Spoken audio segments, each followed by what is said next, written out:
Hello students, आपका हमारे YouTube channel पर स्वागत है। तो आज इस वीडियो में हम बीए प्रोग्राम 6th सेमेस्टर का आपका जो सब्जेक्ट है political science major comparative political system, इसकी यूनिट 7 इस वीडियो में हम करने वाले हैं। तो यूनिट 7 में आपको पढ़ना है इजराइल के बारे में। पिछली वीडियोज़ में हमने यूनिट 1 से यूनिट 6 तक के सारे टॉपिक्स किए।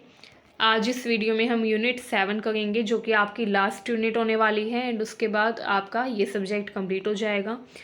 तो यूनिट 7 में आपको पढ़ना है इजराइल के बारे में कि इजराइल में राजनीतिक परंपराएं कैसी है, वहाँ पर संवैधानिक विकास कैसे हुआ, वहाँ का समाज, वहाँ की अर्थव्यवस्था, ठीक है, वहाँ पर दलीय प्रणाली कैसी है, चुनाव कैसे करवाए जाते हैं एंड वहाँ पर एकात्मक प्रणाली है या संघात्मक प्रणाली है।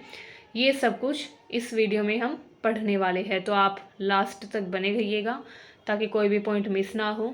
एंड अगर आपने अब तक हमारे चैनल को सब्सक्राइब नहीं किया है तो कर लीजिए, ताकि आने वाली हर वीडियो की अपडेट आपको टाइम से मिलती रहे। तो आइए स्टार्ट करते हैं। आइए तो हम देखते हैं सबसे पहले इजराइल की राजनीतिक प्रणाली के बारे में, पॉलिटिकल ट्रेडिशंस। तो इजराइल की अगर हम बात करें, वहाँ पर संघीय प्रणाली है तथा संसदीय लोकतंत्र है, मतलब कि वहाँ पर हमको डेमोक्रेसी देखने को मिलती है। चुनाव हर 4 साल में करवाए जाते हैं, ठीक है। वहाँ पर जो संसद है उसको कैनेसेट कहा जाता है एंड कैनेसेट के जो चुनाव है वो हर 4 साल में कंडक्ट करवाए जाते हैं। देश का प्रधानमंत्री जो है वो संसद के सदस्य से चुना जाता है, ठीक है। अगर हम वहाँ की संसद की बात करें, जिसको कैनेसेट कहा जाता है, वो इजराइल की एकमात्र विधायिका है, लेजिस्लेचर है, जिसमें 120 सदस्य होते हैं, ठीक है। कैनेसेट जो है वहाँ पर एक ही सदन है संसद का, जिसको कैनेसेट कहा जाता है, ठीक है। एकमात्र यही वहाँ पर विधायिका है जिसमें 120 सदस्य होते हैं तथा इन सदस्यों के चुनाव के लिए आम चुनाव करवाए जाते हैं, जनरल इलेक्शन करवाए जाते हैं हर 4 साल में, ठीक है। प्रधानमंत्री वहाँ पर प्रमुख होता है, सरकार का प्रमुख, तथा संसद में सबसे बड़े राजनीतिक दल या गठबंधन से चुना जाता है। प्रधानमंत्री जो है उसी के पास सारी शक्तियाँ होती है तथा सरकार चलाने का अधिकार होता है, ठीक है।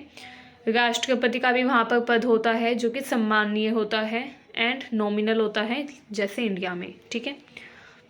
उनके पास अधिकतर प्रतिनिधि कार्य होते हैं, ठीक है। राष्ट्रपति जो है ये मुख्यतः जो है क्या करता है, प्रतिनिधि के रूप में कार्य करता है, जो कि इजराइल का प्रतिनिधित्व करता है अंतर्राष्ट्रीय स्तर पर, ठीक है।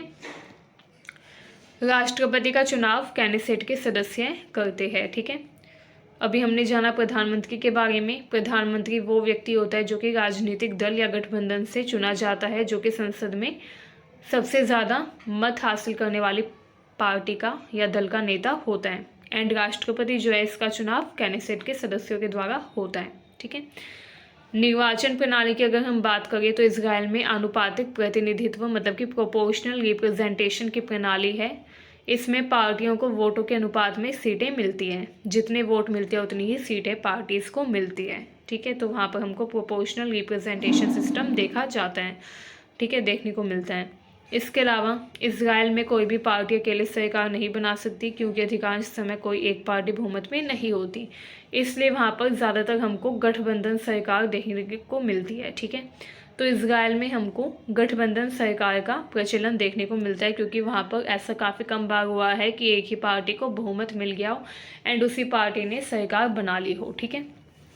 न्यायपालिका की अगर हम बात करें तो इजराइल का जो न्यायिक प्रणाली या न्यायपालिका का सिस्टम है, तंत्र है, वो स्वतंत्र है तथा निष्पक्ष है, ठीक है। इजराइल में न्यायपालिका न्याय करती है तथा वो स्वतंत्र होती है, निष्पक्ष होती है। उच्चतम न्यायालय जो है वो देश के सबसे उच्च न्यायालयों के रूप में कार्य करता है। वहाँ पर उच्चतम न्यायालय कहा जाता है सुप्रीम कोर्ट को, ठीक है, जो कि सुप्रीम होता है। जैसे हमारी कंट्री में सर्वोच्च न्यायालय कहा जाता है, वैसे ही वहाँ पर उच्चतम न्यायालय कहा जाता है, ठीक है। यह राजनीतिक प्रणाली इजराइल को एक मजबूत लोकतांत्रिक राज्य बनाती है, जो कि विभिन्न धार्मिक तथा जातीय समूहों का प्रतिनिधित्व करती है। आइए अब हम देखते हैं इजराइल के समाज की विशेषताओं के बारे में। तो इजराइल की अगर हम बात करें, ये एक यहूदी देश है जहाँ पर ज़्यादातर जो पॉपुलेशन है वो यहूदी धर्म मानने वाले लोगों की है। ठीक है। इज़राइल समाज एक विविध तथा जटिल समाज है जिसमें विभिन्न धर्म, संस्कृति, जातीय समूहों का मिश्रण देखने को मिलता है, लेकिन वहाँ पर मुख्यतः यहूदी लोग रहते हैं। ठीक है।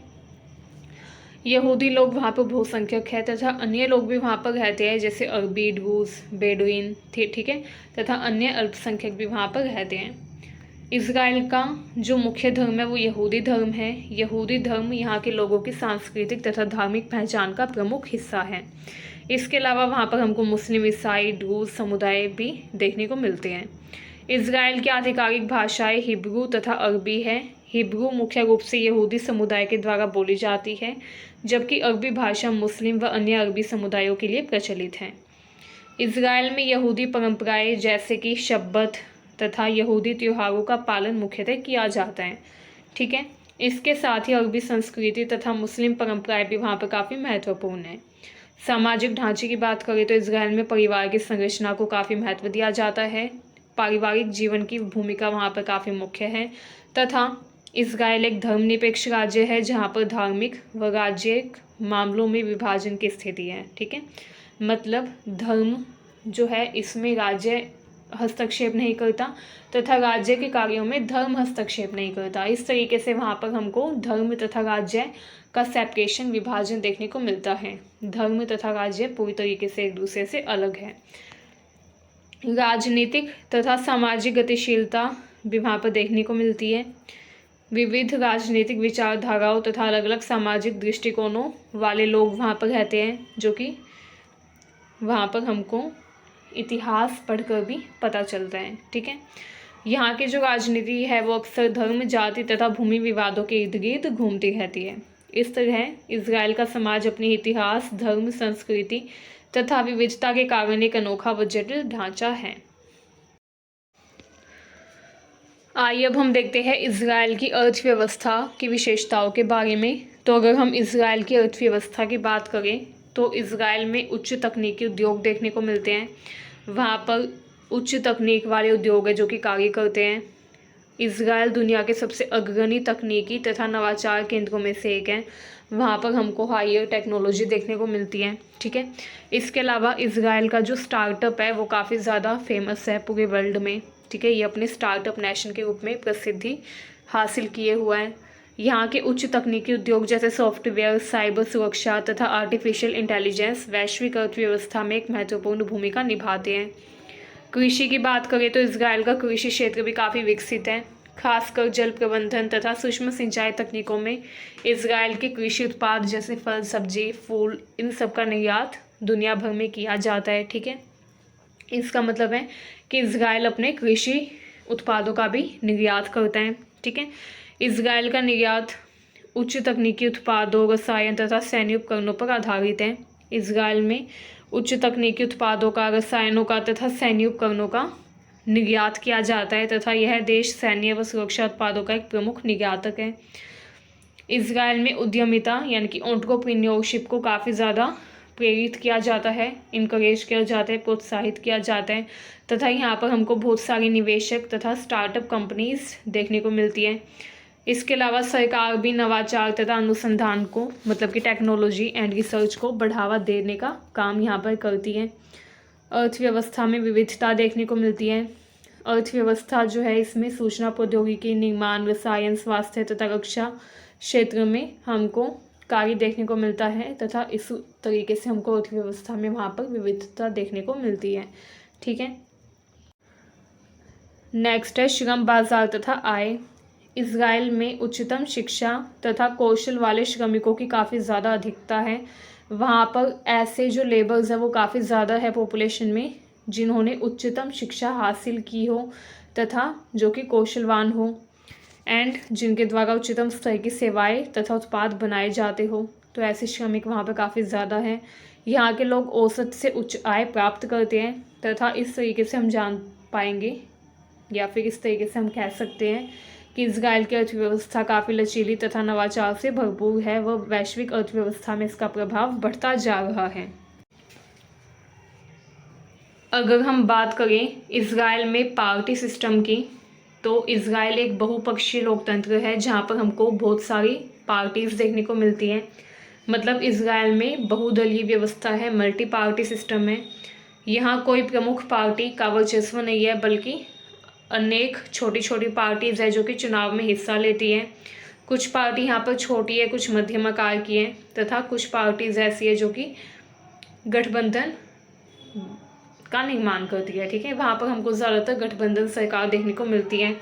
इसके अलावा इजराइल की राजनीतिक पार्टियाँ विभिन्न विचारधाराओं का प्रतिनिधित्व करती हैं, जैसे बाईं, दाईं तथा केंद्र की पार्टियाँ इसमें शामिल हैं। कुछ प्रमुख राजनीतिक पार्टी देखिए, जैसे लिकुड पार्टी जो कि उदारवादी पार्टी है, ये शतीद पार्टी जो कि केंद्रवादी पार्टी है। ठीक है, हमास तथा फतह ये फिलिस्तीनी क्षेत्र के राजनीतिक दल है जो कि इजराइल से अलग हैं। इस तरीके से यहाँ पर हमको अलग अलग पार्टीज देखने को मिलती है, जैसे यूडीएम जो कि धर्मनिरपेक्ष पार्टी है। ठीक है, चुनावी प्रणाली की बात करें तो यहाँ पर प्रोपोर्शनल रिप्रेजेंटेशन सिस्टम है। प्रत्येक पार्टी को उसके वोट प्रतिशत के अनुसार ही सीट मिलती है। हर पार्टी को उतनी ही सीट मिलती है जितने उसने वोट हासिल किए हो। ठीक है, इसका मतलब है अगर कोई पार्टी कुल वोट का 10% प्राप्त करे तो उसको संसद में 10% सीटें ही मिलेगी। ठीक है, वहाँ पर हमको नेसेट संसद देखने को मिलती है। ठीक है, इजराइल में संसद को नेसेट कहा जाता है, जिसमें कुल 120 सीटें होती है, 120 सदस्य होते हैं। ठीक है, अगर हम बात करें चुनावी प्रक्रिया की तो इजराइल में संसद के चुनाव हर 4 साल में होते हैं। चुनाव सीधे तौर पर जनता के द्वारा किए जाते हैं तथा मतदाता पार्टी को वोट करते हैं, ना कि व्यक्तिगत उम्मीदवारों को। ठीक है, वहाँ पर जो चुनाव होता है उसमें जो लोग होते हैं, जो जनता होती है, वो क्या करती है, वोट डालती है, तथा मतदान जो है वो पार्टी को किया जाता है, उम्मीदवारों को नहीं। जैसे हमारी कंट्री में उम्मीदवारों को वोट दिया जाता है, लेकिन वहाँ पर पार्टी को वोट दिया जाता है। ठीक है, क्योंकि वहाँ पर प्रोपोर्शनल रिप्रेजेंटेशन सिस्टम है। इसके अलावा इजराइल में एकल निर्वाचन क्षेत्र प्रणाली है, जिसका मतलब है देश पूरे के पूरे एक ही चुनाव क्षेत्र के रूप में कार्य करता है। अलग अलग चुनाव क्षेत्र वहाँ पर नहीं है, पूरा देश एक ही चुनाव क्षेत्र के रूप में कार्य करता है तथा मतदान करवाता है। ठीक है, इजराइल में सरकार बनाने के लिए किसी एक पार्टी को अकेले बहुमत प्राप्त करना काफ़ी ज़्यादा कठिन होता है, इसलिए वहाँ पर ज़्यादातर कोलिशन गवर्नमेंट देखने को मिलती है, गठबंधन सरकार वहाँ पर ज़्यादातर देखने को मिलती है। आइए अब हम लास्ट टॉपिक देख लेते हैं, जो है यूनिटरी सिस्टम, एकात्मक व्यवस्था। तो इजराइल में हमको ज़्यादातर एकात्मक प्रणाली देखने को मिलती है। इजराइल का जो ढांचा है वो एकात्मक है, केंद्रीकृत हैं। ठीक है, जिसमें सारी प्रमुख शक्तियां तथा निर्णय लेने की जितनी भी शक्तियां हैं वो सारी केंद्र सरकार के हाथों में होती हैं। आइए कुछ विशेषताएं देख लेते हैं वहाँ पर एकात्मक प्रणाली की। पहला है केंद्र सरकार की प्रमुखता, सारी शक्तियां केंद्र सरकार के पास होती है। राज्य या प्रांतीय सरकारों को कोई विशेष स्वतंत्रता वहाँ पर नहीं मिलती। ठीक है, कानूनी एकता है, पूरे देश में एक ही प्रकार के कानून लागू होते हैं। राज्य या प्रांतों के पास अलग अलग कानूनी अधिकार नहीं होते। ठीक है, पूरे देश में वहाँ पर एक ही कानून लागू होता है। ठीक है, इसके अलावा राज्य के पास अधिकार नहीं होता कि वो खुद का अलग कानून बना सके। ठीक है, राज्य या प्रांतों के पास कानूनी अधिकार नहीं होते। स्थानीय सरकारों की अगर हम भूमिका की बात करें तो स्थानीय सरकारों की शक्तियाँ बहुत सीमित होती है, ज़्यादातर निर्णय केंद्र सरकार लेती है।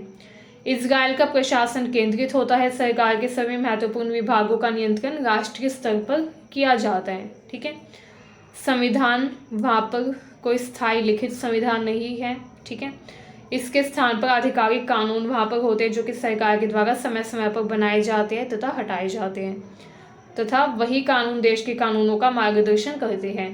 तो इस तरीके से हमें वहाँ पर जानने को मिलता है कि वहाँ पर कोई भी संविधान नहीं है, वहाँ पर क्या होता है, कानून बनाए जाते हैं एंड कानून के द्वारा ही देश चलाया जाता है। वहाँ पर कोई लिखित स्थायी संविधान नहीं है। ठीक है, तो इस तरीके से इजराइल की यूनिटरी प्रणाली हमने जानी, एकात्मक प्रणाली जानी तथा इसकी विशेषताएं जानी, जहाँ पर हमने जाना कि केंद्र सरकार जो है वो शक्तिशाली होती है, केंद्र में होती है तथा नियंत्रण करती है पूरे देश पर, जबकि राज्य व स्थानीय सरकारों के पास ना कोई अधिकार होता ना कोई शक्ति, बहुत ही सीमित अधिकार इनके पास होते हैं। ठीक है, सो यहीं पर हमारी यूनिट 7 कंप्लीट होती है। आई होप ये वीडियो आपको अच्छी लगी। अगर आपको ये वीडियो अच्छी लगी हो तो चैनल को सब्सक्राइब कर वीडियो को शेयर करें अपने दोस्तों के पास, ताकि उनकी भी हेल्प हो सके। Thank you very much.